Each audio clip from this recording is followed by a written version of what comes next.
have sent around an email this morning. I don't know how much I did.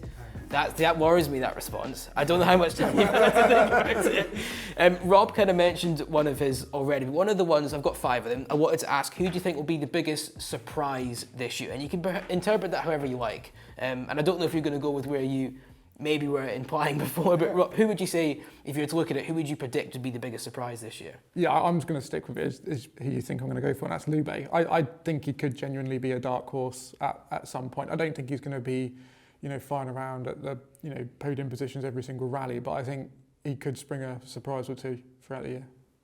David, you look concerned. I'm just not sure that there is potential for surprise now, but the obvious one to go to, there's 2. You could either go that Calais and we'll be surprised that he doesn't quite deliver in the way that we're kind of expecting a World Championship. That's quite negative, so sorry Calais, let's not go there.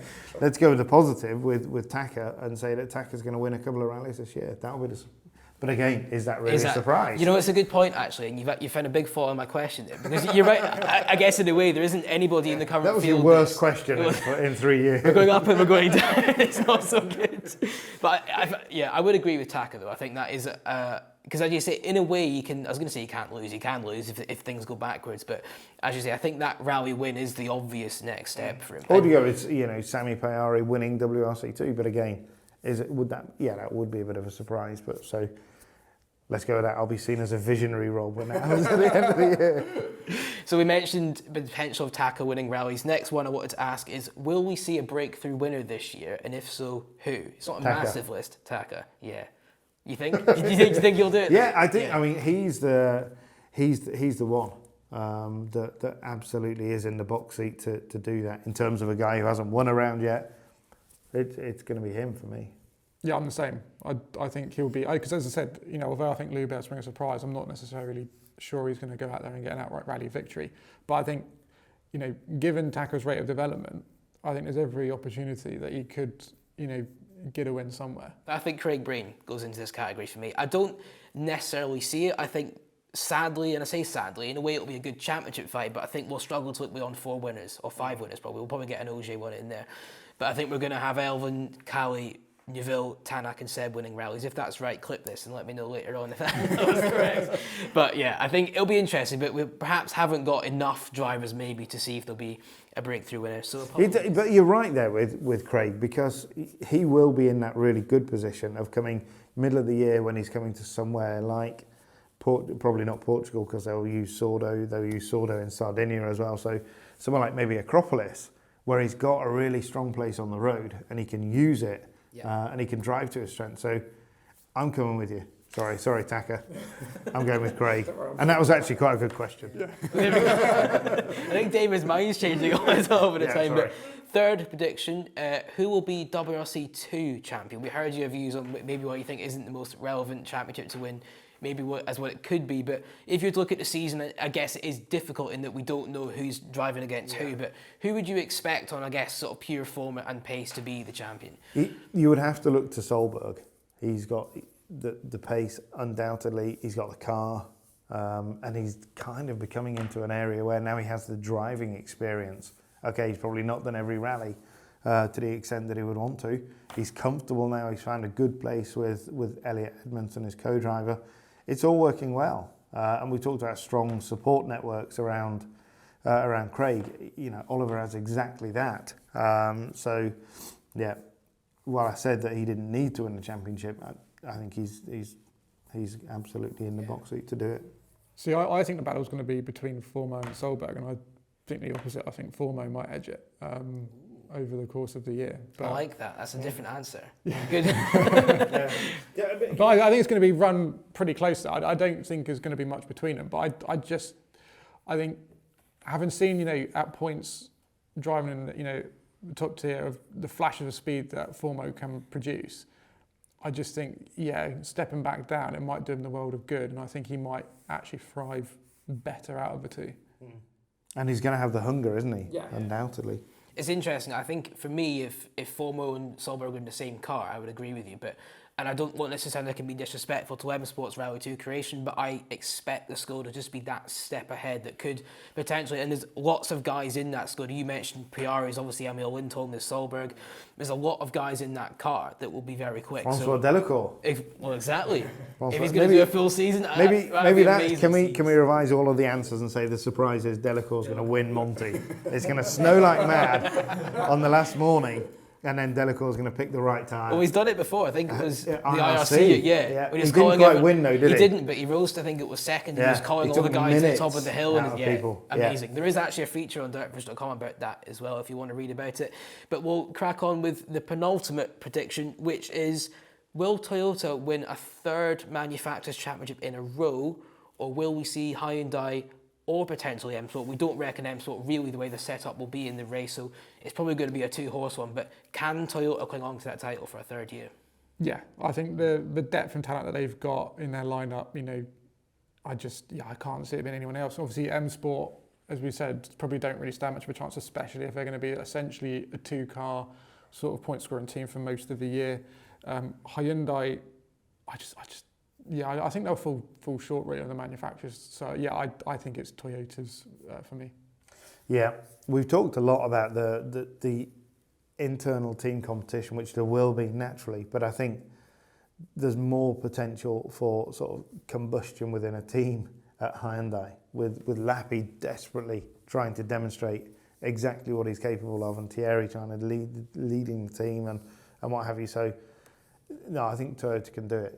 Everything that we've said, that they're going to have 4 drivers potentially competing, absolutely, for the rally win, but they're all very intelligent people. There's a really strong management structure within Toyota. There's some great brains, the likes of Kyle Lindstrom, Jarmo Leighton, and obviously Tom Fowler on the engineering side and on the strategy side with Tom. And of course, Jari Matti leading all of that, and Haruna-san there coming from Japan. They've got, they are the polar opposite of Hyundai potentially in terms of the management. It's very fixed with Toyota. Everybody understands what they're doing, and you can't underplay that. It's really important. And added to that, you've got 4 drivers who, yes, they want to win, but yes, they also understand what they've got to achieve for Toyota. So yeah, for me, Toyota will be champions. Yeah, I'd love to come up with a curveball answer here, but I think it's quite There's not hard. really one, is there? No, it's quite hard to disagree with that logic. Final question, and then I guess the big and the obvious one: who do we think is going to be the 2023 World Rally Champion? David Evans. Or Tänak. And I knew you were going to say Tänak. We had a debate about this on last year's sort of top 10 drivers of the year, where you reckoned that Tänak was the best of the season as well. You came round to agreeing with George and I that it might have been Callie, but we've talked about it already. We've set him up. He's in the right place, I guess, to do it. Absolutely. I'm a huge Tänak fan. He's a great guy. I've known him his whole career. I know that sometimes he doesn't, work terribly well with all of the media. He's always been super fair with me. He's a great guy. I believe in him. I still believe that Tänak is the fastest driver in the world right now. And I believe that he's signed to drive a car that will be developed. He'll be comfortable in the team. There's nothing really, unless it all goes terribly badly off the rails, which there's no real reason why it should. So for me, it'll be Tänak. He will have that desperate hunger. We've just talked about it through the last 3 years. He's ready for it. Yeah. So yeah. What do you think, Rob? I'm sitting on the fence because I'm really torn. Like my head says it will be Callie, but my heart says Tänak, because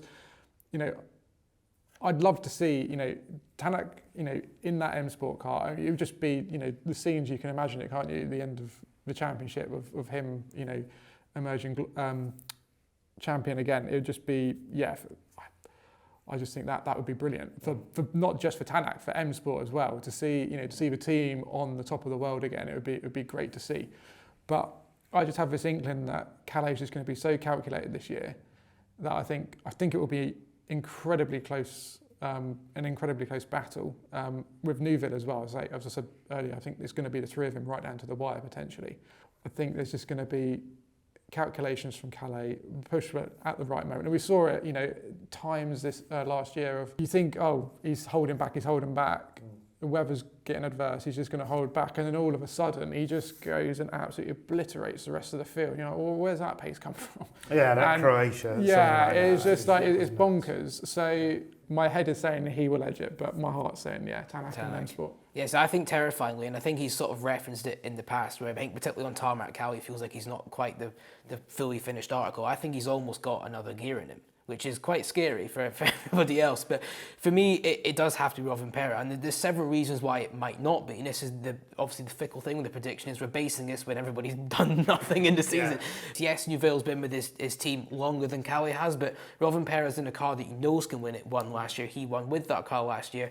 Everything, yes, is the pressure element, but I don't think Rovanperä is the kind of character that will succumb to any of that. I think he's got everything he needs. He can be calculated. Tänak, I don't expect it to be hard for him to adapt to M Sport because he's been there before. He knows all the key individuals. He's had it not that much time in the car, admittedly, but he doesn't have to go out and win the Monte to start having a good season. But yeah, I think it's just it's almost, I feel like it's a cop-out answer to go with the reigning champion, but he's got too much, and even the form we mentioned at the back end of last year, I think, yes, the Ypres accident wasn't brilliant. Acropolis was perhaps a bit unlucky, but you could argue that was maybe some of the other good luck he'd had in the season going back to him. Spain, he didn't need to win, so he didn't push to win. Japan was not ideal, but it didn't matter.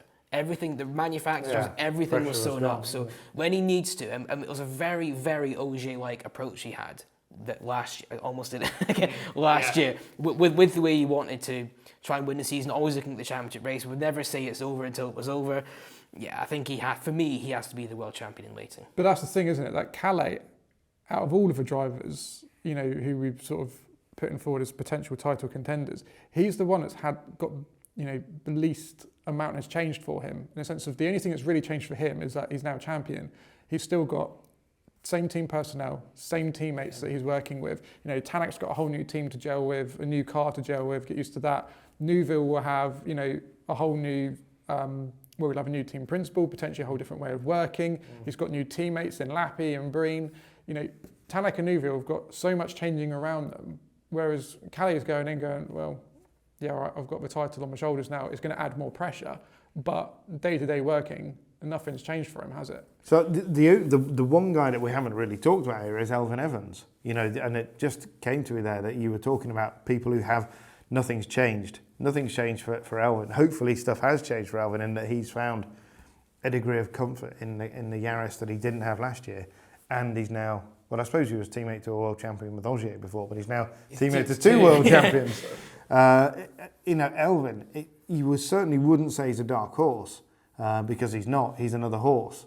But it is the very fact that we're talking about so many drivers having a good opportunity is great. It's going to be a great year. It is indeed, and of course we'd like to hear your predictions as to who will be world champion as well, so please leave them in the comments section below. But before we use too much of Elliot's camera space and battery, we better That horse is bolted. We better wrap this up. Thank you very much for sticking with us, and thank you David and Rob for your thoughts and opinions. It was great to do it.